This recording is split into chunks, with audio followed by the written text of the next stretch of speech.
Or money. Henry County says Representative Steve Davis owes the county and the federal government tens of thousands in stimulus dollars. Now, officials say the money was illegally awarded to a real estate company Davis owns, and that he has refused to pay it back. CBS Atlanta's Bernard Watson is live in Henry County now with the details that are all new at 6 o'clock. Okay, Bernard. Well, Jaquetta, on Friday, Henry County officials sent this letter to Steve Davis telling him he had 7 days to pay back the $25,000 they say he owes or get sued. As part of the Economic Recovery Act of 2008, the federal government awarded Henry County more than $6 million to combat home foreclosures by buying, renovating, and selling them at bargain prices.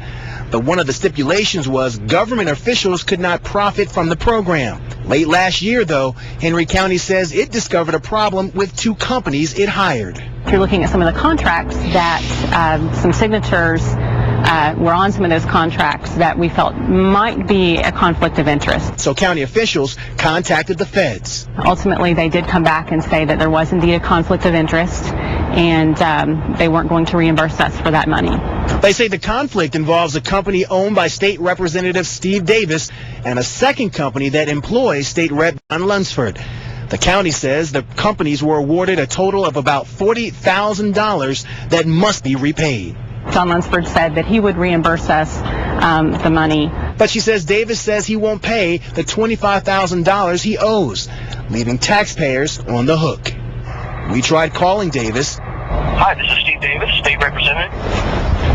We went by his real estate company. When is Mr. Davis in? No, he is not. And even stopped by his home. But we couldn't get in touch with him.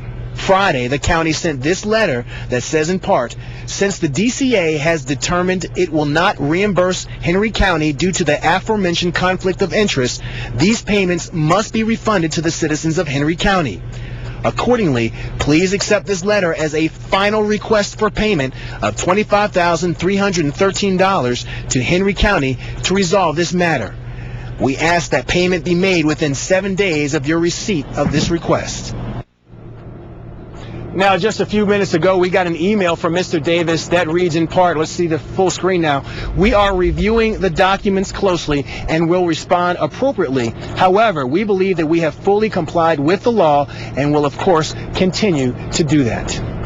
We are live in Henry County. Bernard Watson, CBS Atlanta News. Now, this is not the first time State Representative Davis's actions have been questioned. Earlier this month, he stood in for his son at a debate, even though he was told it wasn't allowed.